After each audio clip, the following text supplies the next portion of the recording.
History's strange, it's alien, and it won't give us what we would like to have. Richmond Transmission and Auto Service this hour sponsor the program as Dave Bowman is with us. And Tuesdays at 8 o'clock, Dave Bowman brings us Dave Does History on Bill Mick Live, and bringing it home this morning as it's the anniversary of the statehood of Florida. Thanks for being here, Dave. Fun 2 hours before we got here. Thanks for being part of that. Yeah, the only thing I would add to that is one of the things that I do is I teach podcasting. So if somebody's interested in doing that, don't spend thousands of dollars to learn how to podcast. Just drop me an email, dave@thedavebowmanshow.com. I've worked with Royce Bartlett and others as well. So, yeah, and Dave, renowned at this and technically excellent, knows the tech side of it and getting everything put together, and does a good job. The other thing I would mention before we go into Dave Does History is while you had incidents of management trying to tell you what to talk about or how you needed to do your show throughout, and this is a credit to the managers I've had. They've never directed me on a topic. They've never forced guests or the like on me. We don't do sold interviews here. I've had salespeople say, I want to put my client on your show. Not going to happen. Your client wants to sponsor my show, it's a different story, and I might use them as a preferred guest when their topic is on in play for us. But I don't do paid interviews, and it's just not part of what we do here. On the other hand, they've never told me what to do or how to do it, and there's another reason for that, which is management wants you responsible for what you put on the air, and they want to be able to have plausible deniability. Right. Yeah, can't say I've had the same experience, but. Yeah, and no, it was different for you. And I think that might be, they perceived me as coming from radio, since I came from here to Modesto. They perceived you as coming out of the community and needed to learn radio, maybe. That could have been part of what went on there as well. Yeah, we had that conversation once, too. Yeah, so. You guys think I'm just some idiot that wandered in here off the street and said, hey, I need a job. Yeah, exactly. Wrong. We begged him to come join us is what we did. And, of course, they had a smart operations manager in Modesto at the time who hired Dave. Yeah. You're welcome. And anyway, let's get you to Dave Does History. What do you got, buddy? In 1845, Florida, what would become the state of Florida, was far from what it is today. It was sun-soaked, but it wasn't bustling. No theme parks, no high-rise condos, no snowbirds flocking south for the winter. It was a rugged frontier. A lot of swamps, a lot of wild terrain, probably a lot of alligators. The population was barely 66,000 people, and that included both free and slaves in that number. The economy was cotton plantations. A lot of the land was still uncharted wilderness. Seminole wars were ongoing, and travel across the state, which now seems easy, was anything but convenient. Orlando, yeah. While modern Florida is known for its culture, its economic power, and its massive population, Florida this day in 1845 and yesterday, March 3rd, 1845, was isolated, underdeveloped, and still struggling to define itself. And despite these stark differences, Florida's journey to statehood was a pivotal moment in U.S. history. On March 3rd, 1845, just before he left office, which would be today, March 4th, 1845, John Tyler signed the Declaration of Florida statehood. And officially, Florida became the 27th state of the Union. Now, at the time, it was more than just a formality. It was a strategic move. Understand that Florida had been trying to become a state for some time. The problem was that the politics of the United States in 1845 even were divisive. And before Florida could be admitted into this nation as a state, there had to be a counterbalance somewhere else. This is something we've talked about with Puerto Rico becoming a state. You're automatically adding 2 Democrat senators if you do that. What's the counterbalance to that? Same thing in Florida. Florida's coming into the Union as a slave state, so there has to be a free state before Congress or the president will approve this. But On March 3rd, 1845, the culmination of decades of conflict and negotiation, Florida finally becomes a state. That's just the beginning of its time as a state in the United States. But long before that, Florida had a rich and exciting history that really gets ignored sometimes, and that's unfortunate because there are some great stories out of the history of Florida. And we pick them up when we continue in just a minute on WMMB. AutoBuy, one of our sponsors here on Bill Mick Live. You find them at WePayTheMax.com because that's exactly what they do. You have a quality pre-owned car, truck, SUV, motorcycle, RV, boat, personal watercraft. They're ready to buy it from you for the max. How do they do that? By having experienced auto pros in the business that have appraised over 450,000 happy customers and $5 billion of inventory through the years. They know the value of that vehicle, and they're going to give you the max that they can for it at AutoBuy. You can either stop by the store. It's at 192 in the entrance to downtown Melbourne, or you can set an appointment at WePayTheMax.com. And either way, you're not dealing with advertising your vehicle, showing it to people, letting them test drive your vehicle, or meeting them in some dark parking lot somewhere. Go to AutoBuy, get the max for your vehicle. It is WePayTheMax.com. Dave Bowman with us. And we'll note just real quickly, another thing that we tend to do in this business that maybe doesn't get done in a lot of others is we work when we're sick, and Dave's a little under the weather today. So if you hear the occasional cough or pause, Dave's getting through it and running through it like a trooper for us. Yeah, head colds, man. It's springtime in Washington.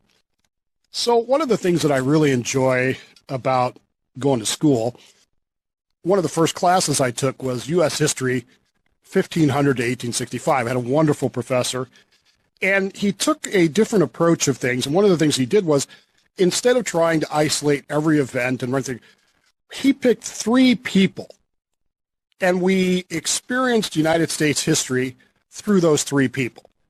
One of them was Frederick Douglass. One of them was a woman by the name of Martha Ballard. But the very first one he chose was a guy by the name of Cabeza de Vaca. Now, maybe it's a name you've heard, maybe it's a name you haven't heard, but if you're from Florida, you should know the name Cabeza de Vaca. He arrives in Florida in 1528. He's part of the Narvaez expedition, which is coming to Florida because after Ponce de Leon discovers it in 1530, discovers Florida, like it wasn't there before. but he discovered it. Of course, as you all know, he was looking for the Fountain of Youth, right? Found it right here on the Space Coast, I'm told. Right. It turns out that was a myth. He names it La Florida, Land of Flowers, but then he just kind of wanders off. And so Spain sends some people, a guy by the name of Narvaez, to actually explore the place. One of Narvaez's captains is a guy by the name of Cabeza de Vaca. This expedition is anything and everything that can go wrong does go wrong, Bill. They start with 400 people on this expedition. They go to Cuba to reposition, to resupply, get ready to go to Florida. Half the expedition says, you know what, we really like Cuba. We're staying here. And they jump ship. The rest of them continue on. They land just outside of Tampa Bay. Now, part of the joy of this book when you're reading it is he's describing these areas, and you're looking at them and you're trying to figure out, where is this? Because he doesn't know where the city of Tampa is. He doesn't know where Port St. Lucie is. He doesn't know where any of this stuff is. To him, it's just the coastline of Florida. And so he's trying to describe these things to you. As they land, one of the most interesting events happens to me. They meet with some of the indigenous peoples there, the Temuca and the Apalachee tribes. And being the Spanish, they take kind of a different approach to cultural diversity. Instead of looking at what these people are doing and going, oh, isn't that a great expression of their faith and their understanding of how the universe works and, you know, what these things mean, they immediately look at what these people are doing, one of which is they put their ancestors in these decorated boxes and preserve them. as part of the memory and to honor these people who have passed on. The Spanish, under Narvaez, decide that this is offensive to God, and they set them on fire. Nobody expects the Spanish Inquisition. Apparently not even in Florida in 1528.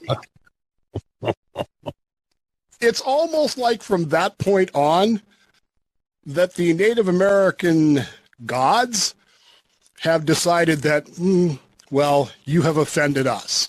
And this expedition becomes an absolute disaster. People are killed, people get lost, ships get wrecked.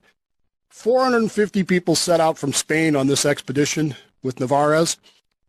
The only one that will make it back 8 years from now is de Vaca. And he will only make it back, Bill, after he wanders around the American from all the way from Tampa to modern-day Albuquerque and back. Wow. He's the only one that will make it back after that disastrous introduction to Florida. Now, because he ran to Albuquerque when the fight started? Yeah. It might have been a warning, but then again, it was just the beginning, really, of exploration of both Florida and America. And we'll continue with this in moments with Dave Does History on Bill Mick Live. We'll let you in the conversation in our final segment of the hour. So prehistoric Florida laid out for it. Well, okay, not prehistoric, but close to it as far as we're concerned anyway. And then we'll see about becoming a state and what happened then ahead with Dave Does History on Bill Mick Live. It's a take on history you won't find anywhere else. Dave Does History on Bill Mick Live. Richmond Transmission and Auto Service, this hour's sponsor of the program. Headline at BillMick.com. Any part of the ball, any part of the plate. Well, that was our first hour conversation. You can pick it up along with everything we've done today. Top of the page at BillMick.com with our podcast and the Florida Roundtable podcast next door. On the Roundtable this coming week, the political climate in Florida with the legislative session starting today, the governor delivering his State of the State address and all the political wrangling. Chris Muro will join us this weekend on the Florida Roundtable with an overview of all of those things. And on the show page today, links to all of Dave's stuff. Dave Does History, Plausibly Live, and, of course, What the Frock that started our conversation this morning on the show. But Dave bringing us some Florida history today. Dave, I'll kick it back at you, buddy. So when we left, de Vaca had finished his 8-year sojourn across the southern United States. Fascinating story. It's a great book if you can get it. It is available online and in an audio format. But what you'll find yourself doing is trying to figure out where he is, because he has none of your modern landmarks. Your notes will probably tell you where he is in the book, but that's cheating. You got to try to figure it out. Of course, that expedition is followed up by Hernando de Soto's expedition in 1539. They land near Tampa Bay. Now we're no longer really exploring. Now we're here for gold and conquest. We're going to fight the Native Americans, and eventually Soto dies along the Mississippi River, leaves destruction, disease, and chaos in his wake. But by this point, France and Spain now are fighting over Florida. Long story short, Spain is going to win this war against France because, well, it's France. So Florida will become a Spanish colony. Did they travel the Atlantic with their white flags ready? Probably. At the end of all this, though, you end up with a situation where Spain has Florida, but it's kind of a liability. It's not easy to get to. It's poorly defended. By the time you get into the American colonial period and the early American Republican period, Spain, number one, they're a third-rate power by this point, but number two, Americans just don't respect Spain at all. And we keep incurring into the Florida territory. Runaway slaves are going down there because it's not America, so that they can get in there and be free. Andrew Jackson, when he's the general, he just ignores the border and invades Florida. He's chasing after the Native Americans and those kinds of things. And this all leads to Spain sitting down with the Adams administration and deciding to sign a treaty with the United States of America, with John Quincy Adams, by the way, not the original John Adams, to cede Florida in exchange for, now get this, Bill, the United States gets Florida in exchange for giving up our claims for Texas. So we don't want Texas anymore. We're going to get Florida. Of course, we're going to know how that turns out in the end, which is we're going to pretty much get both anyway. But for the moment, we've got Florida. Yay. What do we do with it? Well, we make it a territory like always, but in order to become a state, certain things have to be met. So beginning in 1838, Florida calls its first constitutional convention and begins to prepare to become a state. This hour of Bill Mink Live brought to you by Richmond Transmission and Auto Service. Quality folks treating you the way you want to be treated. Frank, Christine, and the staff there committed to transparency and honesty in how they deal with you. Free diagnostics and road testing for that vehicle of yours. And as the name said, Richmond Transmission and Auto Service, they've got a special for you with transmission, transfer case, and differential fluid and filter services. 10% off that. Significant savings off a job that's important for your vehicle. It's essential for maximum performance, for fuel economy, for lowering the wear and tear on your vehicle, and keeping that vehicle on the road for you. Call them at 321-802-2418. See them online at richmondtransmissionservice.com, or just stop by. They're at 580 South Wickham Road. That's just south of Ellis, on the right if you're southbound. And say hi to Frank, Christine, and the staff at Richmond Transmission and Auto Service when you get the opportunity. Dave, so we're thinking about statehood. I'm guessing it's not going to be the easiest thing we've ever done. It never is. And see, today we kind of take this for granted, but there are conditions for statehood. Now, it's been, since 1960, we haven't added a new state. So you've got a significant portion of American population now that has never been through this process. We've never seen it happen. I'd like to see it happen just for that, but we have the same problem now that we had back in 1845 with Florida becoming a state. There's got to be a balance. You can't just add one state at a time. So we take Puerto Rico and create the free state of Northern California, whatever they're going to call that, right? Well, even that wouldn't necessarily work. You've got to have a counterbalance. Republicans in Congress are never going to go along with that if they think that the new states are going to be entirely Democrat-controlled, see? Well, then create a new state out of Eastern Washington. That ought to work. The mythical state of Jefferson might work, but there you go. By 1838, Florida's leaders knew that they needed to pursue statehood, but they had some challenges. Number one, they didn't meet the population threshold. You had to have 60,000 people in your territory in order to even apply for statehood. So how do you get people to move to this swamp-infested, war-infested, alligator-infested future, tourist trap? But for right now, it ain't that. How do you get people to move there? Give them land. Give them land is one way to do it. The other thing is to import slaves. But they start doing that. Now, they set down their constitution, your original Florida Constitution, strong governor, bicameral legislation. You got a House and a Senate. Everybody that was white over the age of 21 was given the right to vote. Of course, if you're a slave, not white, then you don't get that. But that was kind of unusual in that era. White, or if you were white and over 21, you got to vote. You didn't even have to pass a poll test or a reading test or anything like that. They did put slavery in the state constitution, which was not unusual. But one of the things that they did do in Florida, very Jacksonian, they had a large distrust of financial institutions, and they really put a lot of limits on banks and corporations operating out of Florida. Really limited that to keep control of that so that these big businesses and banks couldn't come in and just sort of take over things.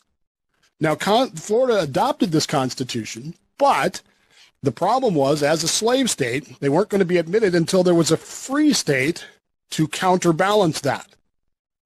In the same way that we look at it today with, just control of of Congress or control of whatever. In that era, you had to have a free state admitted at the same time you admitted a slave state to maintain balance. So, which state was admitted on the free side on March 3rd, 1845 on the free side? Anybody know? We didn't talk about them today. Nope. Iowa. So Iowa and Florida share the same date, March 3rd, 1845. They become states and are admitted into the United States. John Tyler signs the declaration of those just the day before he leaves office, and William D. Moseley becomes your first governor. How much stuff is named after him down there? I don't know. Moseley? I don't know anything about him, but I don't have a clue. He becomes your first governor, and Florida is now the 27th state to join the Union. Of course, that's not going to last very long, but at the same time, at least they're in. And we'll have more bringing Florida up to the modern era with Dave Does History. We also take your calls on our next segment, 321-768-1240. And if you want to follow us on Instagram, it's at WMMB Radio. Dave Does History when we continue. Call Bill now, 321-768-1240. Richmond Transmission Auto Service brings you the hour. Tonight at 9 o'clock, WMMB brings you the President's Address to a Joint Session of Congress. Happens at 9 p.m. right here on 92.7 FM WMMB. Dave Bowman with us, as always, with Dave Does History in this final hour of our Tuesday morning. So, Dave, we're becoming a state, and things are changing. We're going to fast forward through most of this because I really want to get to, Bill, on this celebration of all things Florida. I have a list of fun Florida facts. Okay. So, in 1861, of course, Florida secedes, joins the Confederacy. Your role in the Civil War is primarily cattle and salt. Florida is really, you'd think Texas would be, but because of the Trans-Mississippi issues, most of the food, most of the beef and salt provided to the Confederacy comes from Florida. And of course, not to rub it in or anything, but you lose the war, and Florida becomes part of the Union again.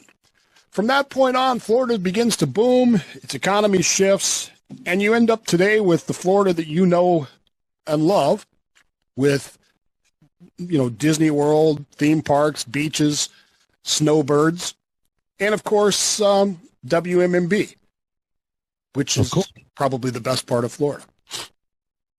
But there are some fun facts for Florida. You ready? It's not you left out space. Come on, Dave. Well, space is there too, but space is kind of moving to Texas, isn't it? No, it's coming here. But nonetheless, I'll believe you if you say so. Okay. Florida is home to the oldest continuously inhabited settlement, the European settlement in the United States, St. Augustine, founded in 1565. You probably knew that.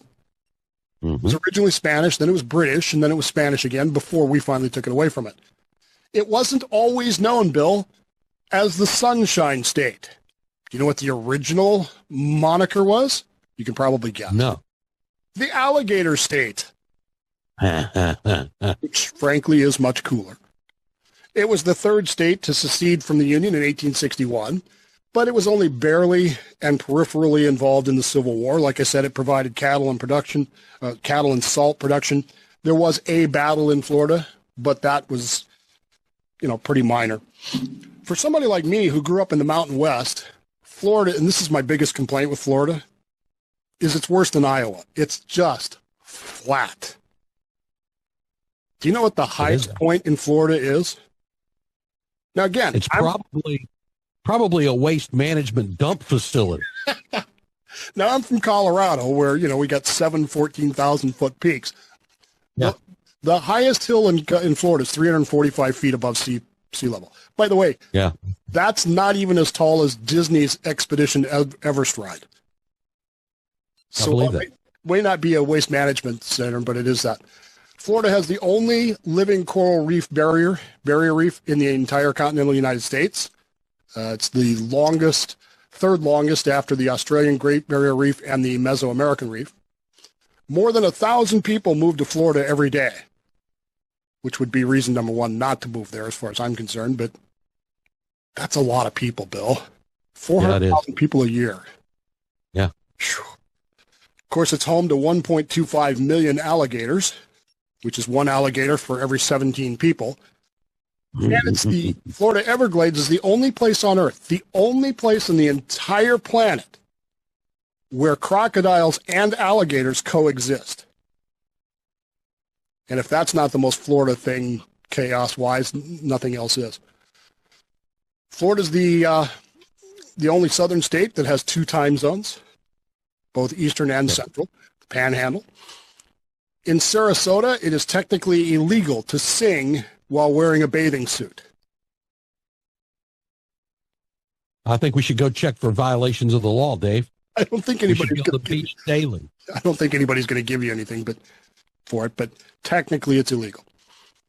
In 1982, frustrated with the Border Patrol roadblocks, Key West declared its independence, became the Conch Republic for about a minute, then immediately surrendered to the United States and demanded foreign aid.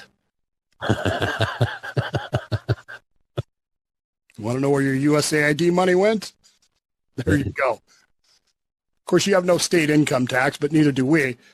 We make up for that up here by having a 10% sales tax and about a gazillion% property tax. I don't know what you guys do down there, but we're pretty tough on property tax, and the sales tax is climbing up there, depending on where you are.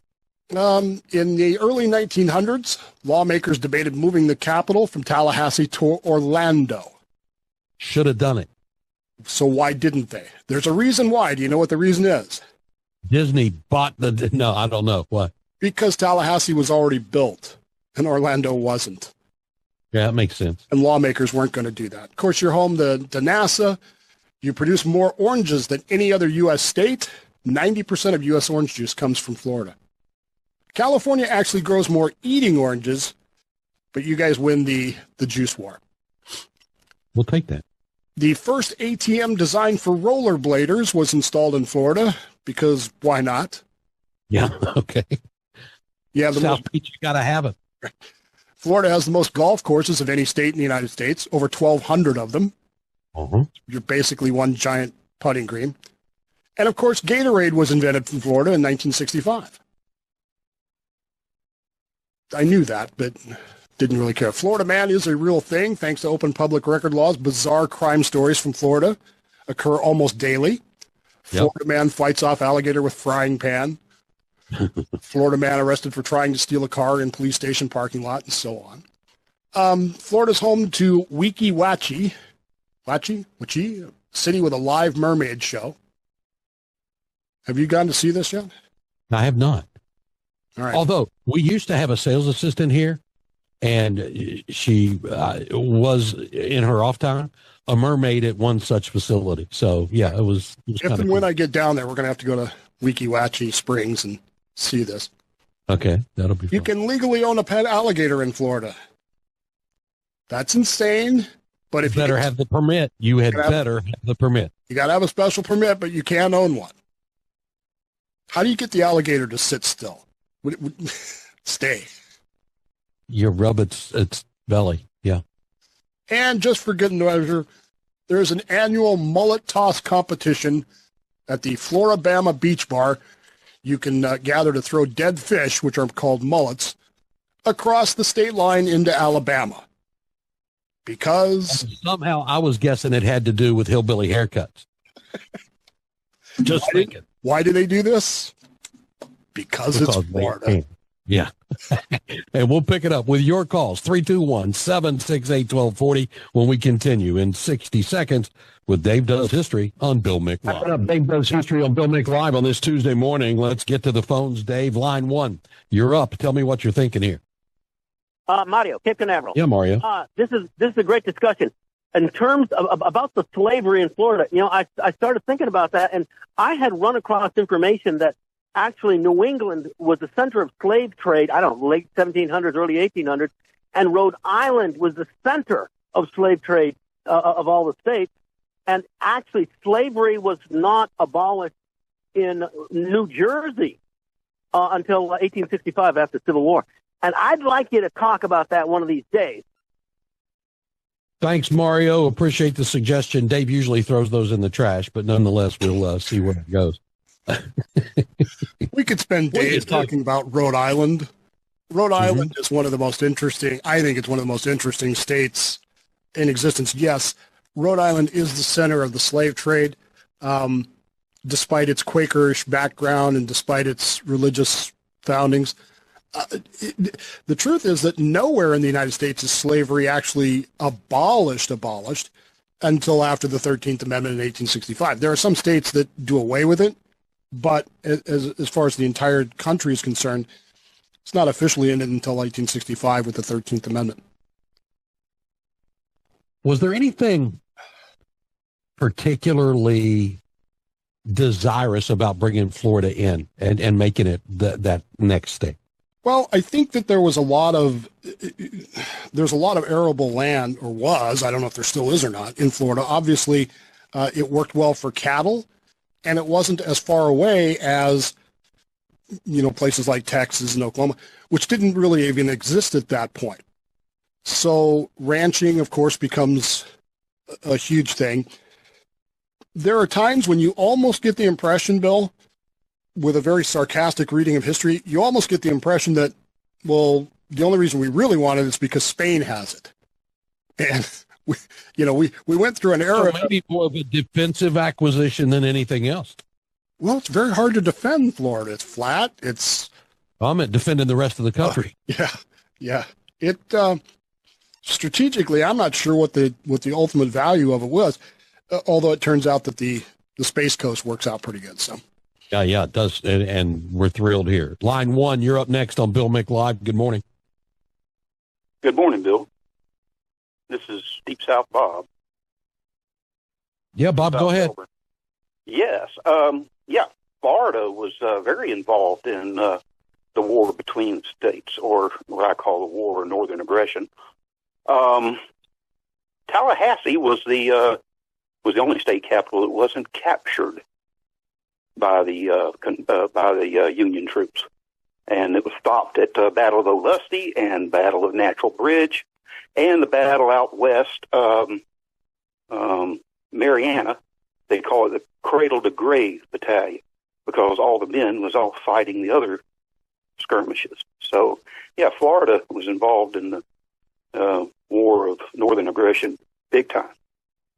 Appreciate your input, Bob. It could be they didn't want Tallahassee. Who knows? Yeah, we talked about the Battle of Olustee I think it was last year. Big time is subjective, I guess. I mean, this is not Virginia, nor is it even Arkansas. But at the same time, it is a huge area for blockading, with the Union Navy blockading a lot of the ports and stuff like that through there. So everywhere's involved. It's just a question of, degrees and that sort of thing. Sure enough. What are you looking at for next week, Dave? Oh, I'm looking at all kinds of stuff. We got some interesting World War II stuff. We have some interesting World War I stuff. I just haven't really decided yet. Oh, okay. Well, just how I am. You know how I work, man. We talked about that for 2 hours. Yeah, that's true. And there's just a vast array of things to dig into. That's the cool part. And there's no guarantee that even if I send Bill an outline, that I'm going to follow it. Yeah, we pick that up in What the Frock quite frequently. Here's the outline for the show. Here's what we're going to do. On the other hand, let's talk about this for 30 minutes. And you know what? There's nothing wrong with that. Again, the freedom we talked about earlier with podcasting versus whatever else you might be doing. So thank you to Richmond Transmission and Auto Service. They made the hour possible. Top of the page, top of your iHeartRadio app, make us all your favorite presets there because you got 15 of them.